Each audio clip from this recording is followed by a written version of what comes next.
Divas, what's up? It's your girl Diva, and welcome back to Diva's house. I hope you guys are ready for class, because today's lesson is priming your face for success.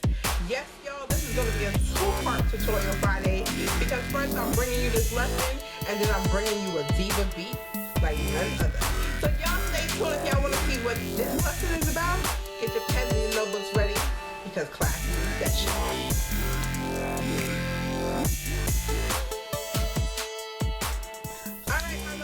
So as promised, it is Beauty 101 month, and I'm bringing you guys the second lesson for this week. I hope you guys all enjoyed class on Monday and learned a lot about why it's important to throw away your makeup. This week's lesson is about priming your face for success. Not only that, but why you shouldn't use Milk of Magnesia as a primer. Yes, I'm going to be getting into that, because there are a lot of women out there who use Milk of Magnesia for a primer for your face.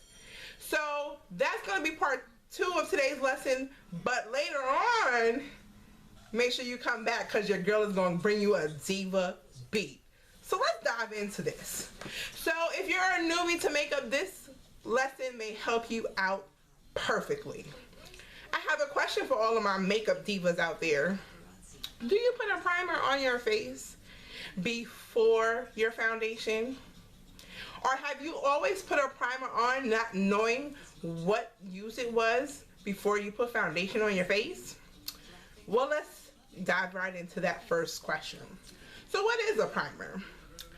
A primer is basically a product you apply to your face before applying your foundation, powder, or any cream foundation or of the other kind that you may use. This may help to smoothen, brighten, or mattify your skin and prepare it for that foundation. Using a primer can prolong the freshness of your foundation also. It'll help fill in those fine lines and pores and allow for overall makeup to last longer and create a solid base between your foundation and your face. So yes, if you see many of us makeup artists or gurus here on YouTube, you will see that we will apply a primer to our face, and that acts as a base for our face before we put on a foundation. Just the same way you may base your eyelids before popping on that color. It acts as something between your skin and that product. Now you may say, Diva, but I have different types of skin. So let's dive into that. The different types of skin.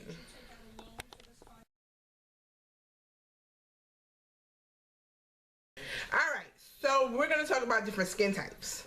So there's normal, dry, oily, and combination skin.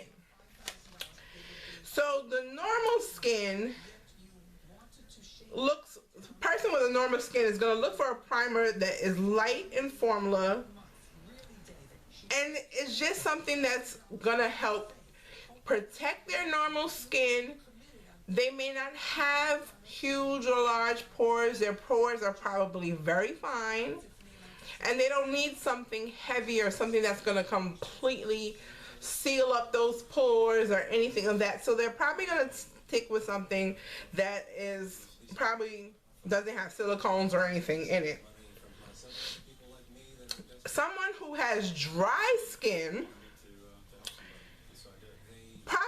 your face probably feels tight, is often itchy, and your skin just needs some moisture. So that person who has dry skin is probably also going to experience flakiness or dry patches. Dry skin types have smaller, finer pores and have tendency to age quicker. Now this was from a website that I found, that I went to. I did a couple, and I'll post the links to all those different websites down below. And it says what you should go for is a silicone-free formula with high moisturizing, that is a highly moisturizing formula. So if you definitely have dry skin, you're definitely going to want to make sure you moisturize. But we'll dive into that later. Oily skin is usually difficult to keep in order. And this is why I brought up the whole milk of magnesia thing, because a lot of women are using milk of magnesia for their oily skin. But we'll talk about that lesson a little bit later. You're likely to have larger pores and break out easier, which has been the consensus of what I've heard in different makeup groups or seen on on YouTube, that ladies with oily skin have larger pores, they break out easily, and their oils seem to seep through their makeup. Someone with oily skin should use a mattifying primer, and in most cases that has silicone, since the formula will create a good matte base for makeup plus fill those pores. Combination skin. Now there are a lot of ladies out there with combination skin. I happen to be one of them. You tend to be either normal to dry on the outer part here, and oily here, here, and here, which is considered your T-zone area. So there's your T. Combination experience oil around most of their forehead and nose area, but will be drier around the areas such as their cheeks. So I tend to get dry just about around this area, and it is a matter of moisturizing my face, but otherwise it really isn't super duper dry. It's that dry, normally kind of skin here where I don't have the dry patches or anything, but I notice that I need to moisturize so it doesn't look ashy when I go to apply my makeup. Now let's talk about what type of primers are out there for your skin.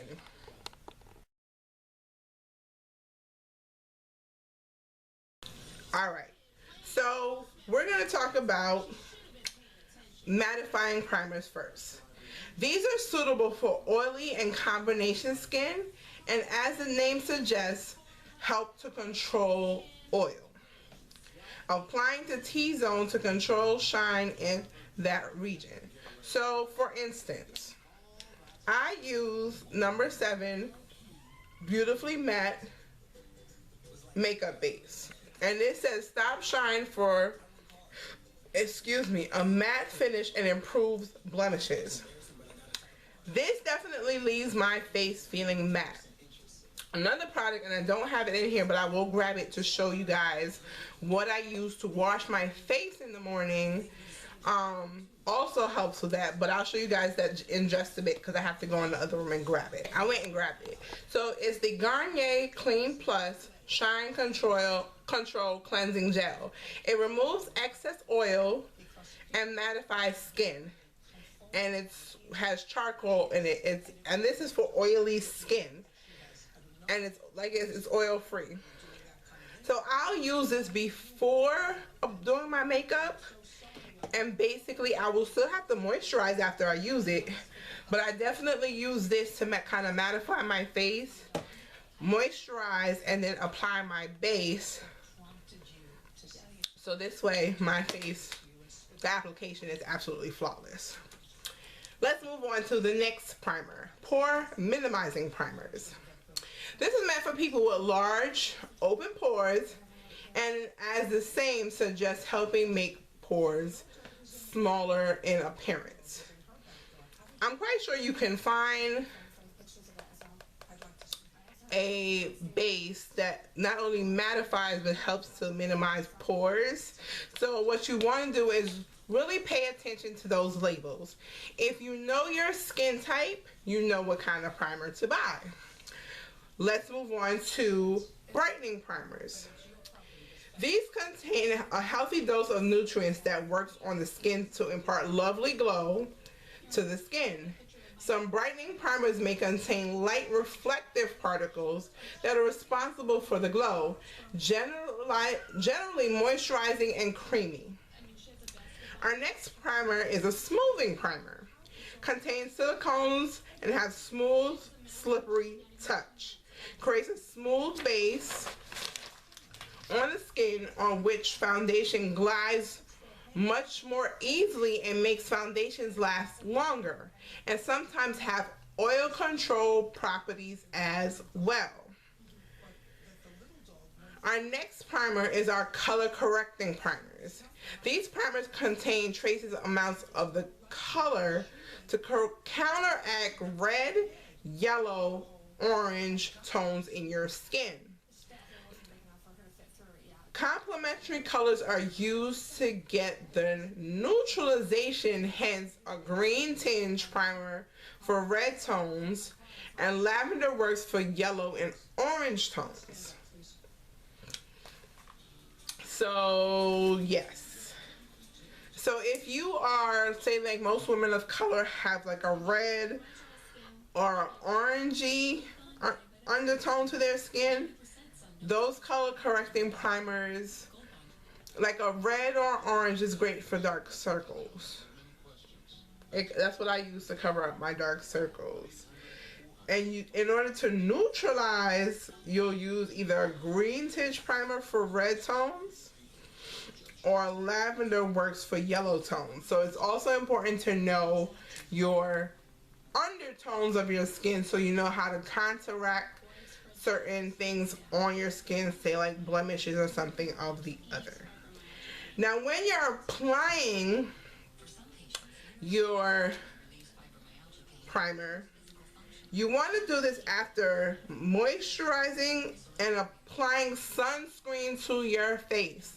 Yes, ladies, it is important. If your foundation does not have a SPF to it, you want to apply a sunscreen, especially during the day, especially in the summertime, to your face. So this way you lessen the likely chances of things that may affect your skin, like melanoma or of other forms of skin cancer.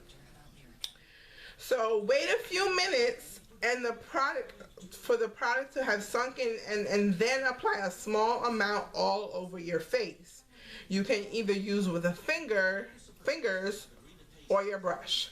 Now I have seen people who have done this with a brush, and if most makeup artists, in order to keep things clean, they'll apply using a brush.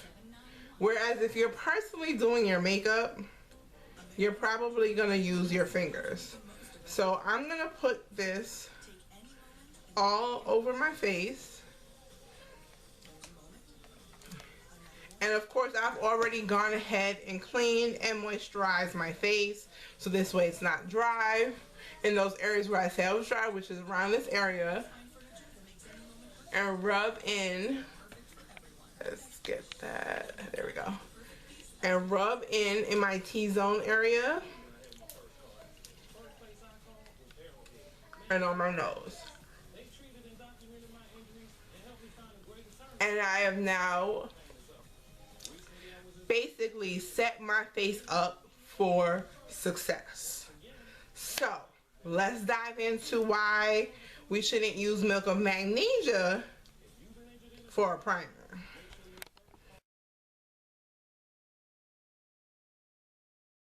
Alright, so you guys are probably saying, Diva, why shouldn't I use milk of magnesia for my face? I've seen many beauty gurus talk about they use milk of magnesia for their face, to prime their face if they have oily skin. I've heard some even say they've used it on their clients. You may have also heard them say that this is not a product that you should use often. Do some makeup artists say they use it? Yes. Do they say that you should use this all the time? No. If you're wearing makeup daily, you do not want to use milk of magnesia every day on your face, and I'm going to tell you why. So, the main ingredient in milk of magnesia, and we'll go with MOM for short, is magnesium hydroxide, and this substance has the ability to absorb lipids in the skin. Lipids are basically those oils in your skin. Sodium hydrochlorate is commonly known as bleach. that's also in milk of magnesia. Why shouldn't you use this? Because of the alkaline pH in milk of magnesia. Remember, this is now going to have a pH to it because it has magnesium, which is one of, if you remember from science class, is one of those things on the periodic table. Don't ask me which one of those things because I don't remember. But it's on the periodic table. Anyway, it is no good for your skin. Your skin's natural pH is slightly acidic, ladies. This allows for good bacteria that live on our skin to thrive, and nasty ones that constantly attack your skin to shrivel up and die. When the acidic mantle, I should say, is destroyed, those bacteria pass skin's defenses and harm the skin and become prone to irritation and even acne. Good skin products formulated for the skin's pH range from a 5 to an 8. This way the products that we use have a pH balance to it so that it doesn't destroy that sort of protective barrier that our skin has, that the action that our skin does, that where it keeps out the bad bacteria but allows good bacteria that's already in the skin to thrive. You do not want to break that down. Milk of magnesia has a pH of 10.5. It is, if used regularly, can cause damage. Ever so often has been said to be okay. Daily use, no. Now, think about it, ladies. If you're using milk of magnesia daily on your skin, you are breaking down those barriers on your face. You are now causing your skin, so to speak, to break down in a way that it can't keep the bad bacteria out. And you were doing it to control the oils in your face, but in the end, your face won't be able to control that oil because you've broken down those barriers. So it's gonna cause you to be prone to things like acne or even infections and other things in the face. So, have you heard a beauty guru say, use it on a special occasion? Yes. But I would say if your skin is that oily that you feel you need to use milk of magnesia to keep your makeup looking beat and flawless, see a dermatologist. Otherwise, spend a little extra coin to invest in a good primer. Please do not use the cheap route because you found milk of magnesia in the dollar store and figured, well, I can use this ever so often on my beat. No, ladies. Your skin is the largest organ in the body. It protects you from all manners of things. We have to treat our skin like we treat the inside of our body. We don't want to put harmful things into our body that's going to cause our bodies to break down and destroy. So we have to remember to take care of our skin. So if you can spend that extra coin to put the clothes on the body to make it look good, spend that little extra coin to make sure that you have something on your face that is not going to end up causing your face or skin more harm than good. So ladies, just to backtrack and recap today's lesson. Knowing your skin type is very important in terms of how you choose your primers. In addition, that also reflects over in how you choose your foundations. You're not going to want to choose a foundation that is not good for oily skin. You're not going to want to choose a foundation that's going to just add to your skin being dry. Now for dry skin, you want to make sure that not only do you moisturize and keep your face exfoliated, removing that dead skin, but you also want to make sure you hydrate your skin. How do you do that? Increase your water intake. Now, if you're not taking vitamins, incorporate a vitamin into your daily regimen, even if it's one for hair, skin, and nails. You guys have heard me talk about Nature's Bounty's hair, skin, and nails gummies. And I tell you guys, those things have been the best thing for me ever. It's not a pill that I have to swallow, and it tastes good. I take 2 gummies every morning and chew those, and that's it. I've got it in my supplement for my, not only my hair, but my skin and my fabulous nails. So yes, guys, know your skin type, know what type of primer to use for your skin, because there are different types of primers. If you do not know what to pick because you're going into the drugstore, consult a beauty professional. Go into your local Sephora or your local Ulta, or even take a trip to your MAC counters, things like that, to find out what type of primer you should be using for your skin. If not, and you don't feel like you got the correct answer from those professionals in the stores, because we know sometimes people that work in Sephora may not be trained estheticians or makeup artists, visit your dermatologist. This way you can make a conscientious decision of what type of product you are going to use on your face, and knowing and having that knowledge saves you a lot of coin in the long run. So guys, I hope you enjoyed today's lesson.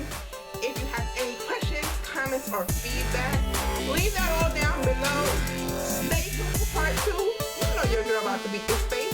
I've already timed it. So guess what? Get